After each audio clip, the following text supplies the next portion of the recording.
Olá, meu nome é Ricardo Guimarães, eu sou casado com a Lili há 44 anos, tenho 4 filhos, 3 netos, alguns adolescentes, trabalho para grandes empresas, vivendo esse mundo maluco, e eu vou aqui contar para vocês o que a gente está compreendendo sobre o mundo, para talvez ajudar você a tomar boas decisões a respeito da educação que você dá para seus filhos, para sua carreira, trabalho, enfim, com relação ao futuro de todos nós. Olha isso aqui. Esse desenho, ele significa o que está acontecendo com o mundo. Parece um cardiograma, mas não é um cardiograma. Ele mostra que tem um momento que as coisas estavam muito paradas, quase mortas, e começa a acelerar, e passa a ter uma animação, uma vida que não tinha antes. Tudo ficou acelerado. Sabe por quê? Por causa da tecnologia de informação e comunicação. Nessa fase, tinha pouca gente no mundo e a tecnologia de informação e comunicação era muito rudimentar e cara. Telefone fixo no lugar, imagina. Demorava muito para as coisas acontecerem. O cenário era estável, quase parado, lento, previsível, controlável, simples. Acontecia uma coisa de cada vez. Nessa fase, criamos instituições com hierarquias poderosas que controlavam o mundo. E nós nos sentíamos muito seguros, porque tudo permanecia igual por muito tempo. O indivíduo se submetia ao grupo, abria a mão da sua individualidade, aprendia a regra do jogo e a vida seguia em frente. Isso deu certo por um bom tempo. Aí, com mais gente no mundo e com uma tecnologia de informação e comunicação mais poderosa e mais barata, todo mundo tomando decisão o tempo todo, numa velocidade absurda, o mundo começou a ficar instável, dinâmico, rápido, imprevisível, transparente, fora de controle, complexo. E nessa dinâmica toda, além da instituição, surge um novo personagem muito poderoso. O indivíduo conectado em rede, que acessa tudo e a todos o tempo todo.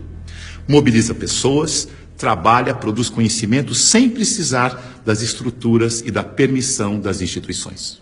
Aquelas instituições hierárquicas e controladoras estão tendo que aprender a lidar com esse novo cenário, com esse novo indivíduo mais conectado, mais livre, mais móvel, mais bem informado e crítico. O mundo mudou tanto que pessoas de muito sucesso naquele cenário estão tendo muita dificuldade para manter seus negócios e empregos nos dias de hoje. Eu vou contar a história de um executivo muito importante, de uma organização global, poderosa, que estava tendo problemas enormes. Prejuízo, perdendo o mercado em todos os países em que tinha operação. Tinha brigas políticas internas entre departamentos, entre regiões, escândalos públicos, corrupção no financeiro e tudo acontecendo ao mesmo tempo, com toda essa transparência ao vivo e a cores do tempo real. Esse grande executivo viu aquele cenário e disse: eu não dou conta dessa complexidade, dessa velocidade, dessa transparência toda. Eu me demito. Aqui está ele. É o nosso querido Bento. O Bento foi sucedido por um outro executivo, que parece que foi feito sob encomenda para lidar com essa época de tanta inovação, onde o indivíduo tem que ser mais autônomo, mais senhor de si, não se submeter à instituição, mas, pelo contrário, liderar a instituição. Chico aceitou o desafio. Aqui está ele, de um jeito fácil de comparar e ver a diferença entre ele e o Bento. Veja que o Bento está arcado, submetendo ao protocolo e às regras da instituição. O Chico está mais senhor de si. Para ele ajudar a igreja, ele tinha que mudar a igreja.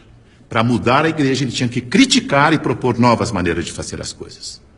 Porque do jeito que deu certo no passado, não era o jeito que ia dar certo no novo cenário.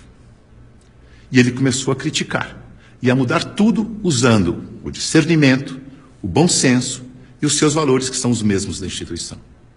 A cadeira, por exemplo, ele pediu uma cadeira mais simples, mais leve, mais prática, que ele mesmo pudesse carregar. A roupa, uma roupa que fosse fácil de vestir, leve, simples e confortável. O discurso, ele não queria que alguém escrevesse o discurso para ele. Ele mesmo ia fazer o discurso com as palavras dele. E para ele estar sempre atualizado e poder falar à vontade, ele não ia ficar isolado no Palácio do Vaticano, num quarto de 300 metros quadrados. Escolheu morar no Palácio Santa Marta, num quarto de 30 metros quadrados, junto com os outros 400 padres e bispos que viajavam pelo mundo, e ele ia almoçar com esses padres e bispos para poder conversar, trocar ideias e saber o que estava acontecendo no mundo. Mandou tirar o vidro do Papa Móvel para poder falar com o povo. Mudou a política de investimentos do Vaticano para ficar de acordo com as crenças da Igreja. Isto é, investir em empresas que prezam os valores cristãos, porque se a política de investimento não estiver de acordo com as crenças da Igreja, como é que ele ia ter credibilidade quando ele fosse vender a fé da sua Igreja? Veja que ele está colocando em prática o seu discernimento para mudar tudo na instituição, da cadeira aos investimentos. Ele busca simplicidade, praticidade, economia, agilidade, leveza e consistência.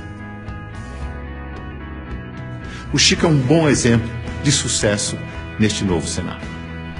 A mudança é tão grande que os historiadores dizem que está terminando a sociedade industrial e está começando a sociedade do conhecimento, a sociedade em rede, a sociedade do indivíduo conectado em rede. É uma época de transição e nós estamos aqui, exatamente no meio dessa transição. Veja o que está acontecendo.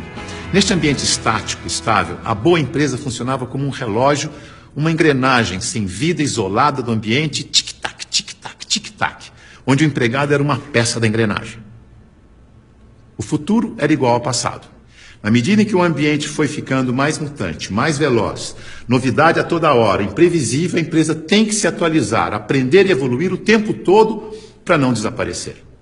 Não é mais conservar, mas é adaptar-se, aprender, evoluir. Não pode ser um relógio que se repete eternamente igual, mas um sistema vivo, aberto, interativo, que aprende e evolui sem parar. E as pessoas não podem ser peças de engrenagem que se repetem sem pensar. Tem que ser células vivas, sensíveis, críticas, interativas, que trocam ideias, sugerem soluções, como o Chico. A boa notícia é que a gente sabe gerenciar muito bem os sistemas vivos. Sabe por quê? Porque nós somos sistemas vivos. Somos feitos de sistemas. Sistema respiratório, sistema endócrino, sistema ósseo, sistema digestivo. Sistema é um conjunto de elementos que trabalham de forma interdependente com um propósito comum. Como o nosso corpo. O ponto mais importante para a saúde do nosso corpo é a interdependência. Veja no seu próprio corpo. Nossos órgãos trabalham de forma interdependente, sempre em busca do equilíbrio do corpo. Esse é o propósito. Se um órgão declara independência, e isso se chama câncer, o corpo entra em colapso. A integração entre os órgãos desaparece.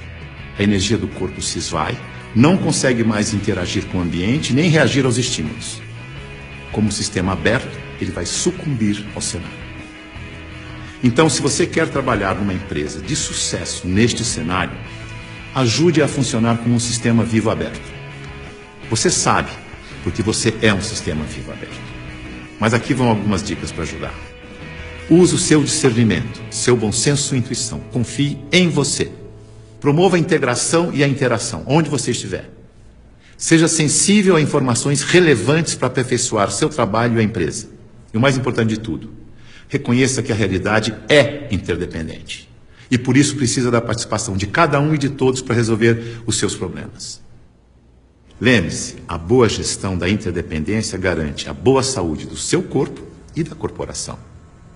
Mais uma dica, não deixe as pessoas confundirem autonomia com independência.